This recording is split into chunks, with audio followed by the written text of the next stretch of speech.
நமஸ்காரம். வருகின்ற மார்ச் 6ஆம் தேதி வெள்ளிக்கிழமை சனி பகவான் கும்பராசிலேருந்து மீனராசிக்கு இடம்பெயர்றார்.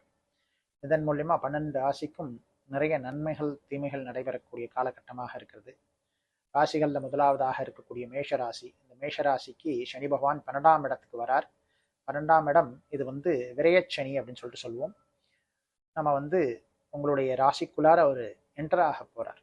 அப்ப அதனால எப்பொழுதுமே ஒரு இடத்துக்கு வர்றப்போ ஒரு நன்மையை தரக்கூடிய இடமா தான் இருக்கும். ஆணுக்குள்யமா இருக்கும், சுப செலவுகள் நிறைய இருக்கும். அதனால பயப்பட வேண்டாம், எல்லாம் நன்மையான செலவுகளாக இருக்கணும்னு சுவாமியை பிரார்த்தனை பண்ணிக்கோங்க. அடுத்ததாக ரிஷபராசி.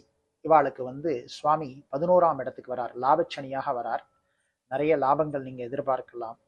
தனலாபம் நிறைய கிடைக்கக்கூடிய ஒரு நேரம் உங்களுக்கு. அடுத்து ஒரு 2.5 வருஷத்துக்கு நல்ல எந்த காரியம் தொட்டாலும் அது நல்ல விதமாக நன்மையாக நடைபெறும். லாபச்சனியில சுவாமி வரார்.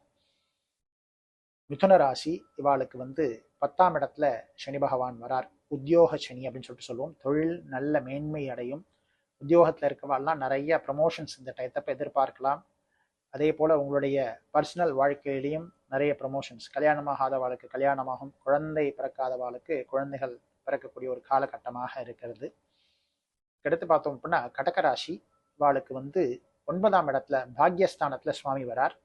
நிறைய அதிர்ஷ்டங்கள் இவாளுக்கு கிடைக்கும். நிறைய நன்மைகள் தரக்கூடிய ஒரு காலகட்டத்துல இவா ஃபேஸ் பண்ணுவா. அடுத்து வரக்கூடிய 2.5 வருஷம் கடகராசிக்கு அமோகமா இருக்கும். All the best. அதுக்கடுத்து பார்த்தோம் அப்படின்னா சிம்மராசி. 8ஆம் இடத்துல சனி பகவான் இருக்கார். 8ஆம் இடம் அப்படின்றது அஷ்டம சனி அப்படின்வா. கொஞ்சம் பொறுமையாக இருக்க வேண்டிய காலகட்டம். எந்த ஒரு டிராஸ்டிக் மூவும் பண்ண வேண்டாம். ஒரு ஸ்டெப்பும் கொஞ்சம் நிதானிச்சு மற்றவருடைய அட்வைஸோட நல்ல விதமாக எடுத்து வைத்தேன் அப்படின்னா வெற்றி உங்களுக்கே. கவனமாக செயல்பட வேண்டிய காலகட்டம் இது. கன்னி ராசி. இவாளுக்கு பகவான் 7ஆம் இடத்துல கண்டக சனியாக இருக்கார். வார்த்தைகள்ல ரொம்ப கவனம் தேவை. நீங்க விடக்கூடிய லூஸ் டாக் உங்களையே திரும்ப பாதிக்கும். So be careful with your words. வார்த்தைகள்ல ரொம்ப ரொம்ப கவனமாக இருக்க வேண்டிய காலகட்டம் அடுத்து வரக்கூடிய 2.5 ஆண்டு காலகட்டம். அதுக்கு அடுத்ததா பார்த்தோம் அப்படின்னா துளாராசி. துளாராசிக்காராளுக்கு பகவான் 6ஆம் இடத்துல வரார். இது ஒரு அதிர்ஷ்ட சனி அப்படின்னு சொல்லிட்டு சொல்லுவோம். வெற்றிகள் உங்களை தேடி உங்க வீட்டு வாசல்ல காத்து கொண்டு இருக்க போகிறது. ரொம்ப ஒரு சூப்பரான ஒரு காலகட்டம். எப்படி கடகராசிக்கு சொன்னேனோ அதே போல துளாராசியும் they are going to enjoy their life for another 2.5 years. So ஒரு நல்ல ஒரு காலகட்டம் நீங்கள் எதிர்பார்க்கலாம். அதுக்கடுத்து பார்த்தோம் அப்படின்னா விருச்சிக ராசி. இவாளுக்கு 5ஆம் இடம் பஞ்சமஸ்தானத்துல சுவாமி வரப்போறார். நிறைய உழைக்க வேண்டிய காலகட்டம் இது. நீங்க எவ்வளவுக்கு எவ்வளவு உழைக்கிறீங்களோ அவ்வளவுக்கு அவ்வளோ நற்பலங்களை பகவான் வாரி வாரி தரக்கூடிய காலகட்டம் இது. உங்களுடைய உழைப்புக்கேற்ற ஊதியம் கண்டிப்பாக நீங்க எதிர்பார்க்கலாம். சில சமயத்துல நினைச்சுட்டு இருப்பேன், நான் அவ்வளவு ஒர்க் பண்ணேன் ஆனா எனக்கு கிடைக்கலன்னு சொல்லிட்டு. This is the best time. Like இப்ப நீங்க உழைக்கக்கூடிய ஒவ்வொரு உழைப்புக்கும் சுவாமி கண்டிப்பாக உங்களுக்கு நன்மையை தரக்கூடிய ஒரு காலகட்டமாக இருக்கிறது. இதுக்கடுத்து பார்த்தோம் அப்படின்னா தனுர் ராசி. இவாளுக்கு அர்த்தாஷ்டமம் 4ஆம் இடத்துல சனி பகவான் வரார். கொஞ்சம் நிதானிச்சு இருக்க வேண்டிய ஒரு காலகட்டம். நிறைய அனுபவங்களை சுவாமி கற்றுக் கொடுக்கக்கூடிய ஒரு காலகட்டம். யார் யார் நம்ம கூட எப்படி எப்படி இருக்கா அப்படின்ற அந்த காலகட்டத்தை, யார் யார் உங்களுக்கு ஃபேவரா இருக்கா, யார் யார் உங்களுக்கு அகெயின்ஸ்டா இருக்கா அப்படின்ற இதை நீங்க குவிக்கா தெரிஞ்சுக்க வேண்டிய ஒரு காலகட்டமாக இது இருக்க போறது. அடுத்து மகர ராசி. இவாளுக்கு சுவாமி 3ஆம் இடத்துல இருக்கார். சகாய சனியாக இருக்கார். நன்மைகள் நிறைந்த ஒரு காலகட்டம். இந்த ஒரு காலகட்டம் 7.5 சனி கம்ப்ளீட் பண்ணிட்டேன். ஸோ தைரியமா இருங்கோ. இனி வரக்கூடிய காலம் வசந்த காலமாக இருக்கும்.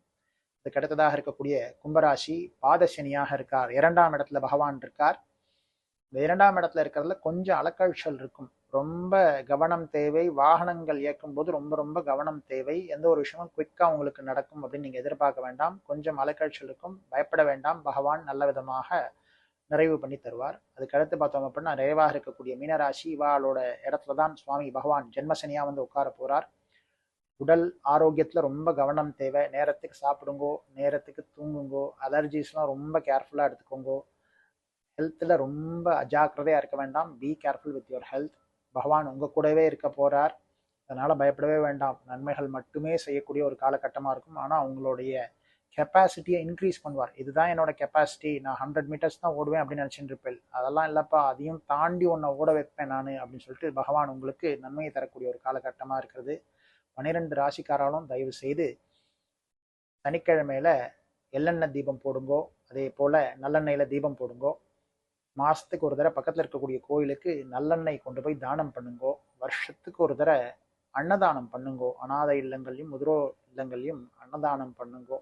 இதன் மூலயமா சனி பகவானுடைய மிகப்பெரிய அந்த பார்வையானது கம்மியாகி உங்களுக்கு நல்ல ஆணுகூல்யம், உங்களுக்கு நல்ல விஷயமாக நடைபெறும். சனி பகவானுடைய அருளால நீங்க என்னென்னைக்கும் உண்மையோடு நல்ல ஆரோக்கியத்தோட வாழணும்னு எல்லாம் வல்ல சனி பகவானை பிரார்த்தனை பண்ணிக்கிறேன். நமஸ்காரம்.